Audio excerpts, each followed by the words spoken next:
picture having a party at your house and you've invited the internet. That's a lot of people. Okay. Not all of them are going to show up, but they're all welcome.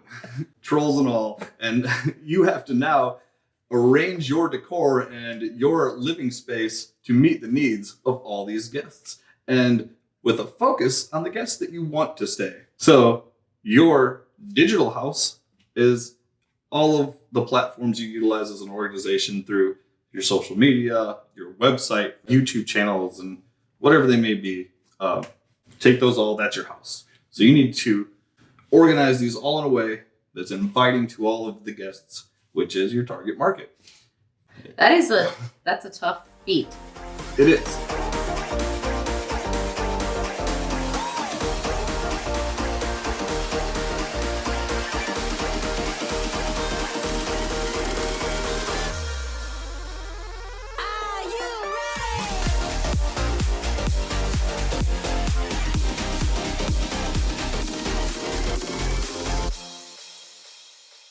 So in our new business development discussion of do's and don'ts, we focused a lot on client relationship management for existing clients. And then we focused our second topic on prospecting and new client development. So we wanted to kind of touch on this third piece, as a lot of this isn't just directly related to sales. It's related to your marketing team and your marketing efforts within your company as well. Sales is known to be outbound strategy driven. You know, you're cold calling, you're traveling, you're going everywhere. Well, travel got shut down. Cold calling has been awkward, as we mentioned in our previous discussions and whatnot. And it's really hard, and it's been frustrating for a lot of sales team members, really. So inbound strategies and initiatives are something that you could utilize amazingly during this time period. And we've already seen research and studies and people that are utilizing them well, and they're seeing results. Personally, we've seen some results as well. Absolutely. Inside our company, and it's been the pressure has great. Definitely been put on the marketing team, for sure. With the salespeople grounded, we've kind of turned a little bit even more to the marketing department to help us generate those leads and I guess continue to bring our company together in this time. So and with our trade shows being canceled for this year, for the most part, almost all of them. And then some of them just flip-flopping over to a digital platform, some of them pushing till next year. That digital platform, the ones that switched to that, it sounded good at first. It's still yet to be seen, really, the results of these kinds of things. But that kind of flew back onto the marketing department too, because it's like, we still need your sales team to be there and be ready to, have these discussions, build relationships. But you have to load up this platform with all this digital content.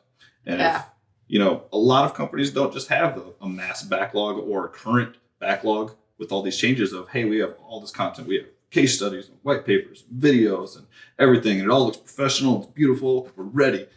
No. And specifically for that type of platform.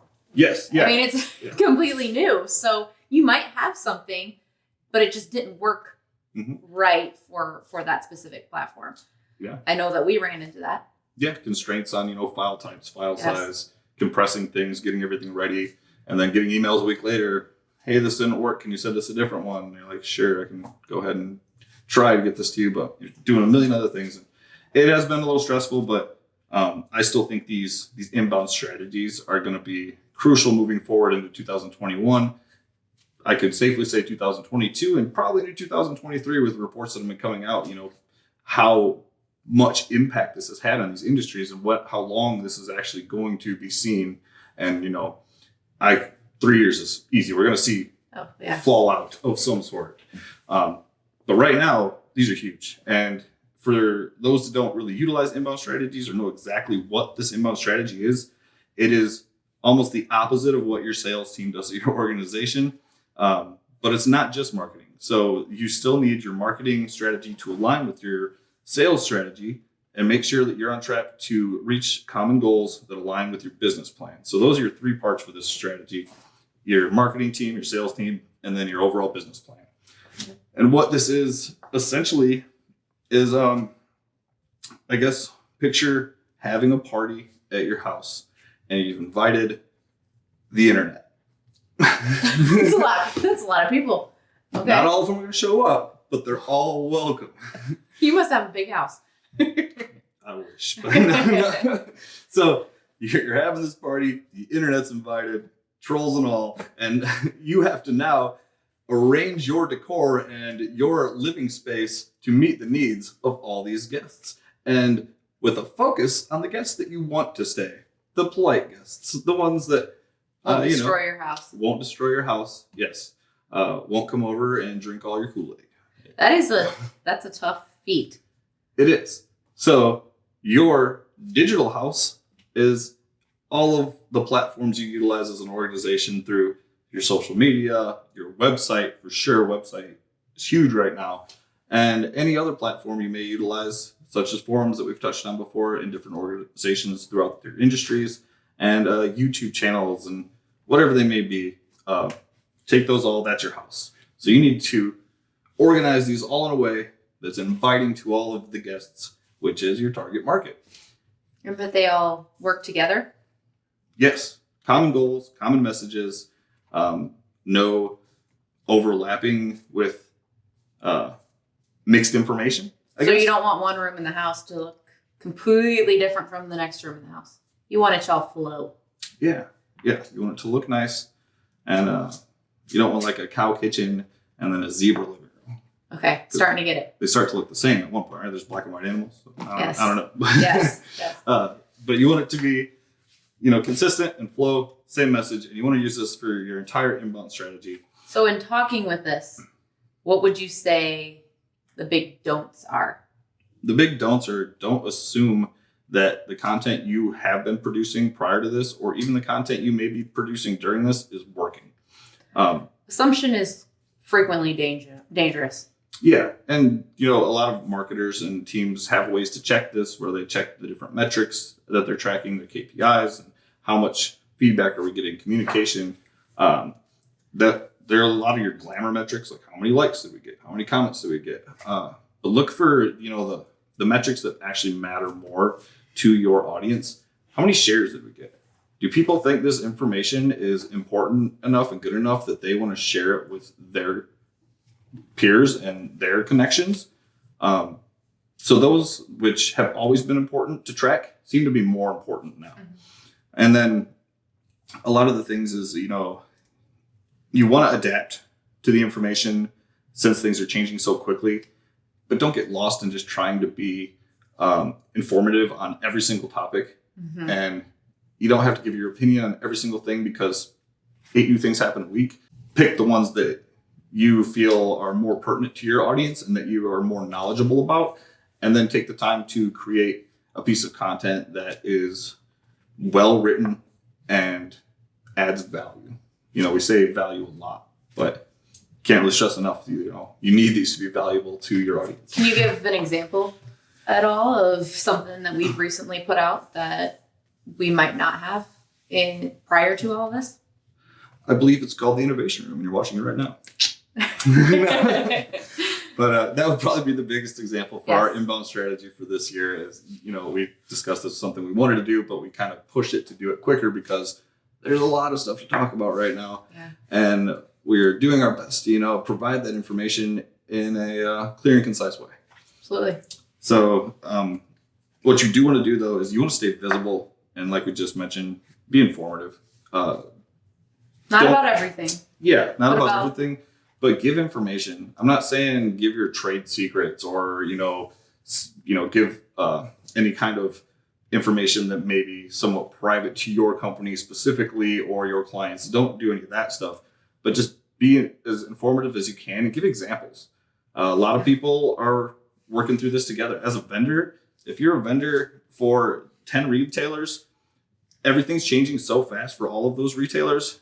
So if you're giving your knowledge on what you're seeing and what you guys are doing to help 10 people to one person, they only have that perspective of one in their own organization. You're now providing 9 additional perspectives that are pretty hard to get, even with like data intelligence and data collection. That's a really good point. And it's very valuable as a vendor to be able to provide that to potential clients.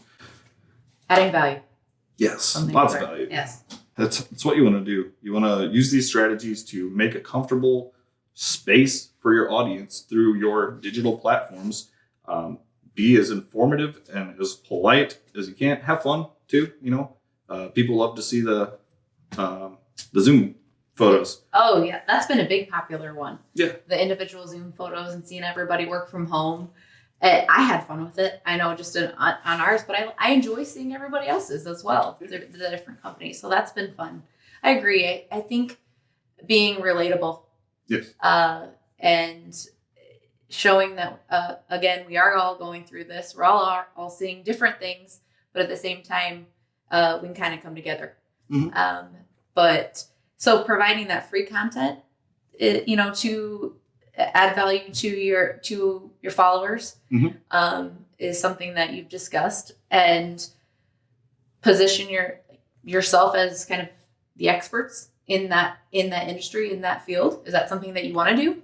Oh, of course. Yeah. You always want people to look to you as being trustworthy on a topic and on the information, that you're getting this from a good source and you're relaying good information. You're not just trying to push content out to get people to, catch on. Some people will watch something that has 1,000 views because it has 1,000 views, but that doesn't mean it was good. You can be good at marketing and get 1,000 people to watch your crappy video. You make sure you're being honest with your audience and your whoever you may be sending this content out to. That's number one thing. Just get it out there and make sure it's clear, concise, honest, and informative. And even if they can't use you right then and there, getting that brand across and out to everyone is just going to be top of their mind. That's something that is the goal, I guess, of, is to have that brand in the back of their mind and be memorable. Yeah. I guess if there's one more thing that I think is great to do, and I love seeing it when people do it, build up other people. Yeah. Not only in your own organization, give kudos, say congratulations if somebody did something well publicly, but through all the different industries that we work in. If you see something went well for somebody, share that post. Say congrats. This is awesome. I'm super happy for you. And that really wraps up our third episode. I think we've said all that can be said. I agree. Maybe not all that can be said, but I think we've said all that people want to watch or listen to. Well, I'm pretty excited about this. I'm happy to wrap up and have third episode under our belt. Yeah. Really look forward to what's to come. Yeah. And finding the topics that everybody wants to hear about, and getting more information, on our experiences and what we've seen, what we've heard. So yeah. So once again, if you have any information that you would like to see discussed, or anything you would like to be, just to learn a little bit on from someone else's perspective, please reach out to us. Our LinkedIn links will be directly below, as well as our company links. You can reach out to us personally or through the organization with any topics you may have, and we will try to create something. Please also remember to like, subscribe, share, notification bell, all the fun stuff. Bells here, like, subscribe. I think it's over there somewhere. And we will see you again for episode 4. Yep.